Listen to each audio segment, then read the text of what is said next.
d'Acambaro. Donc pour ceux qui ne connaissent pas, c'est la collection de Waldemar Hulsrud, un Allemand qui au début du XXe siècle a amassé plus de 30 000 pièces qui sont dans les boîtes bleues à côté de moi, ici. Donc des boîtes bleues qui renferment les fameuses statuettes d'Acambaro, où on voit énormément de statuettes de dinosaures avec des humains, donc qui vont rappeler ce qu'on peut voir à Ica gravé sur les pierres gravées d'Ica au Pérou. Donc apparemment, donc là sur tout le musée, on a quelques centaines de statuettes qui sont exposées, mais il y en aurait des milliers. Alors je ne sais pas où est-ce qu'elles sont. Effectivement, faut demander. Mais là, ça fait partie des trucs vraiment complètement improbables de se trouver là, parce que sincèrement, ça fait partie des grands mystères que je rêvais de vous montrer, parce que la datation, la manière dont ça a été trouvé, il y a une histoire de fraude qui n'est pas claire. Je vous explique tout ça en vous montrant les différentes pièces et les différentes statuettes qui se trouvent ici. Alors je profite de cet arrêt sur image pour vous montrer derrière moi l'homme à l'origine de toute cette histoire qui a donné le nom à ce musée et qui a un sourire légendaire. J'ai nommé Waldemar Hulsrud, un immigré allemand qui était vendeur de quincaillerie. En 1944, la légende raconte qu'il aurait trébuché avec son cheval sur une statuette qui affleurait à la surface du sol. Comprenant qu'il avait affaire à un artefact précolombien, il aurait alors entrepris des fouilles à cet endroit, ce qui lui aurait permis de mettre à jour d'autres figurines. Il engagea par la suite des paysans pour lui ramener d'autres sculptures, les payant un peso pour chacune qu'il pourrait lui rapporter. Après 20 années de fouilles entre les années 1940 et 1960, Waldemar et ses assistants auraient ainsi rassemblé une importante collection de 32 000 figurines, ici mises en perspective grâce à ChatGPT. Pour info, j'ai également utilisé Chatou pour mettre en scène les visuels précédents des fouilles de Waldemar au Mexique. Ça nous fait donc un sacré paquet de figurines découvertes quand même. Et seulement quelques centaines sont montrées au public dans ce musée que je vous fais visiter. Avant de vous montrer quelques-unes de ces figurines avec ma caméra, je vous fais un rapide topo sur ce qu'elles montrent et pourquoi les scientifiques parlent de fraude. Une des premières choses qui a le plus choqué les gens a été de voir autant de figurines représentant des genres de dinosaures. Alors je dis bien des genres de dinosaures car ce ne sont pas des dinosaures que vous verrez dans les livres de paléontologie ou dans Jurassic Park. Non, là encore, ce sont des créatures inconnues sur Terre. On peut même voir des humains chevaucher certaines de ces créatures, à l'instar de ce qu'on peut voir gravé sur certaines pierres d'Ica au Pérou. J'ouvre une petite parenthèse sur les pierres d'Ica. Ica étant une petite ville située au sud du Pérou, ici au niveau de la flèche jaune en bas de la carte, à 4660 km d'Acambaro. Alors, qu'est-ce que c'est que ces pierres d'Ica? Il s'agit de la collection de cet homme, le docteur Javier Cabrera, qui entre 1966 et 1970 a accumulé près de 11 000 pierres grâce au concours de paysans locaux. Alors, il ne dévoilera jamais d'où ces pierres venaient, et il transformera sa propre maison en un musée consacré exclusivement à cette collection, comme vous pouvez le voir sur ces photos. Le musée existe d'ailleurs toujours aujourd'hui, et il faut savoir que le docteur Cabrera ne vendra jamais aucune pierre de sa collection. Le profit n'étant apparemment pas une motivation pour lui. Ce qui sera également le cas de Waldemar Hulsrud qui ne vendra aucune des figurines d'Acambaro. Le côté incroyable de ces pierres d'Ica, comme à Acambaro réside dans le fait qu'on peut voir des pierres gravées avec des dinosaures cohabitant avec des êtres humains. Et c'est de là qu'est née la polémique sur leur authenticité. Il y a aussi d'autres catégories de gravures montrant par exemple des opérations chirurgicales ou des cartes gravées sur lesquelles on pourrait discerner la localisation de Mu ou de l'Atlantide. On peut aussi voir des créatures inconnues ou encore l'usage de technologies comme un télescope pour apparemment observer une comète. Mais bien évidemment, comme pour Acambaro, ce qui a retenu l'attention du public et des scientifiques, c'est le fait qu'on voit des humains chevaucher des créatures qui ressemblent à des dinosaures. À gauche, une figurine d'Acambaro et à droite, une pierre d'Ica. Les dinosaures ayant été rayés de la carte il y a de cela 66 millions d'années, et Homo sapiens étant apparu sur Terre il y a environ 300 000 ans, il apparaît donc impossible que ces deux espèces aient pu cohabiter, n'est-ce pas ? Et c'est là que j'ouvre une parenthèse dans la parenthèse pour vous parler d'Edgar Cayce, certainement le voyant le plus connu de l'histoire des États-Unis. Cayce a été un homme très simple, peu instruit et capable en état d'hypnose de prescrire la solution médicale à pratiquement toute maladie. Un fait que la science n'a jamais su expliquer puisque ces remèdes se sont avérés très efficace. Des milliers de personnes l'ont consulté pendant les 40 années durant lesquelles il a pratiqué. Sous hypnose donc, lorsqu'il se connectait psychiquement à la personne qui venait le consulter, et il pouvait aussi le faire à distance juste avec une photo, en plus de répondre à des questions relatives à la santé physique, il a également parlé de santé mentale, de commerce, de méditation, de développement spirituel, et il a beaucoup évoqué les vies antérieures de ses clients avec énormément d'informations sur l'Atlantide et l'Égypte très ancienne. C'est notamment lui qui, sans doute pour la première fois, a indiqué qu'il existerait une salle des archives atlantes entre le Sphinx et la Grande Pyramide. J'aime autant vous dire que ce n'est pas du tout l'ami des historiens ou des égyptologues. Oui, Maurice? Mais qu'est-ce que tout ça a à voir avec la Kambaro?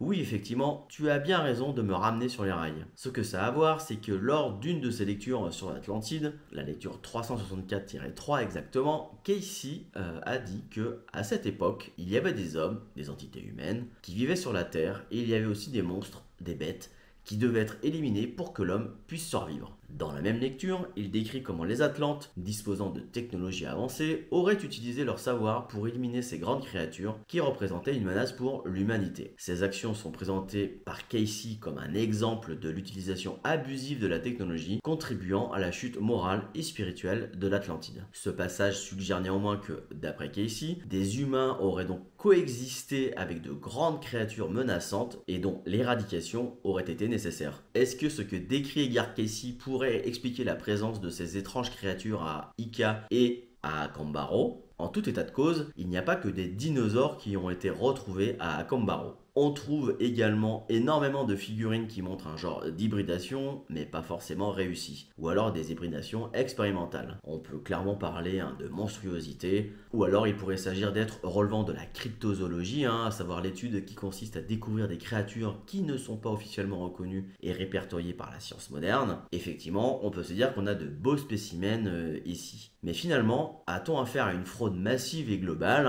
ou est-ce que c'est un peu plus compliqué que ça? Pour commencer, comme je vous le disais tout à l'heure, ni le Dr Cabrera à Ica, ni Valdemar Roulsrud n'ont jamais fait commerce de leur découverte. Leur but revendiqué était de protéger un patrimoine qu'ils estimaient unique pour l'humanité. Du côté des scientifiques, l'affaire est pliée depuis longtemps, il s'agit d'un canular bien élaboré, et ce pour plusieurs raisons. Tout d'abord, une datation avec la thermoluminescence qui montrerait une réalisation de ces figurines entre 1940 et 1950. Ensuite, l'absence de cassures ou de patines sur des objets en terre cuite qui n'auraient pas pu rester intacts en étant enfouis dans la terre pendant des siècles, voire des millénaires. Et enfin, dernier argument, le fait de voir des humains avec des dinosaures. Bon, il faut avouer que ces arguments sont plutôt convaincants. Du côté de ceux qui croient à l'authenticité de ces pièces, l'argument avancé est leur nombre. Plus de 30 000 en quelques années avec uniquement des pièces uniques, exactement comme à Ica. Par ailleurs, le fait de payer les paysans 1 peso la pièce rapportée n'étant quand même pas très cher payé au regard de l'investissement demandé pour réaliser une seule de ces figurines. Et dernier argument, quelques sculptures montrent des dinosaures semblables à des sauropodes avec des sortes de pics sur leur dos. Or, la présence de telles épines dorsales chez les sauropodes n'a été démontrée par les paléontologues que dans les années 1990, ce qui signifie que entre les années 1944 et 1965, les paysans d'Akambaro et Valdemar Roulsrud n'auraient pas pu inventer de telles spécificités anatomiques puisqu'elles n'avaient jamais été montrées dans un quelconque magazine ou magazine scientifique de surcroît. Mais alors, si ce sont de vraies pièces authentiques, qui les a sculptées? Et surtout, les sculpteurs ont-ils vu de leurs yeux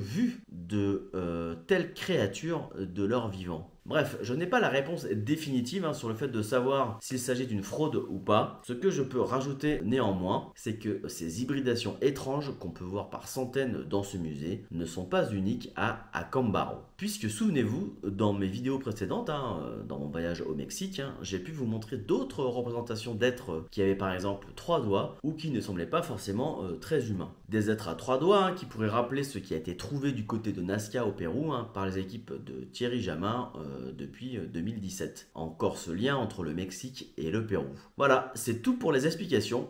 On repart au musée.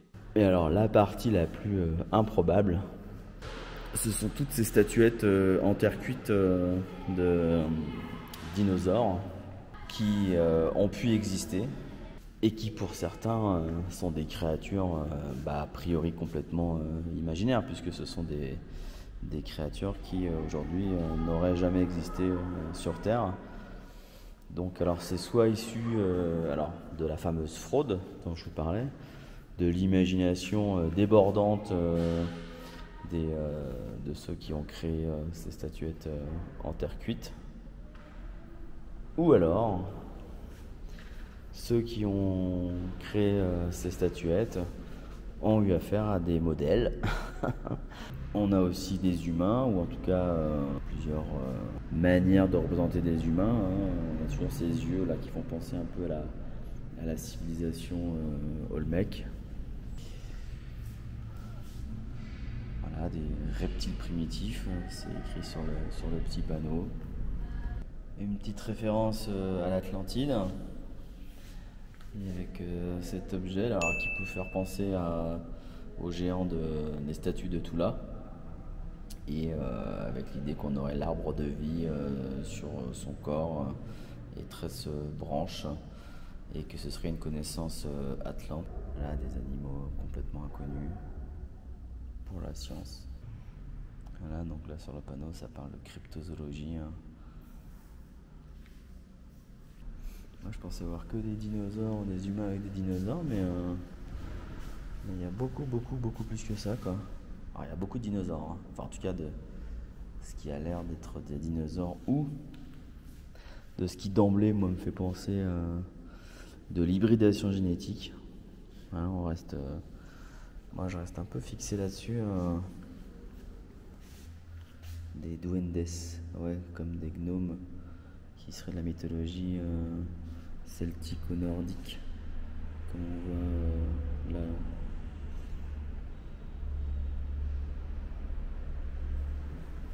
C'est fort hein, quand même de voir ça ici. Ah oui, il n'y a pas qu'une pièce en fait, bien évidemment. On a plein d'autres pièces, avec plein d'autres boîtes bleues. 32 000 pièces quand même, rendez-vous compte. 32 000 pièces, il faut une imagination vraiment incroyable hein, pour pouvoir penser à ce type de monstre. Parce que là on peut parler de monstres, hein, clairement. On a des hybridations génétiques. Hein. Là on a encore des animaux qui ressemblent à des félins, des jaguars, des loups, des chiens, mais c'est pas très net. Ces figures sont connues comme les sarcophages des rois. Ça ressemblerait à la culture égyptienne ou minoenne, ou voire les Étrusques. Des animaux mythiques et fantastiques. Des monstres mythiques. Mais alors, quel monstre? Ah bah, il y a aussi ce qui ressemble à des extraterrestres. Seres extraterrestres. Si, tête oblongue. Donc là, on a vraiment l'impression d'avoir les figurines d'Obéide au Mésopotamie. Des reptiliens, quoi. Eh bien, quelle collection! Voilà, c'est fini pour les figurines d'Acambaro et également presque fini avec mon voyage au Mexique. La prochaine fois, je vous parle de mes cérémonies au peyote à San Miguel de Allende. Hasta luego!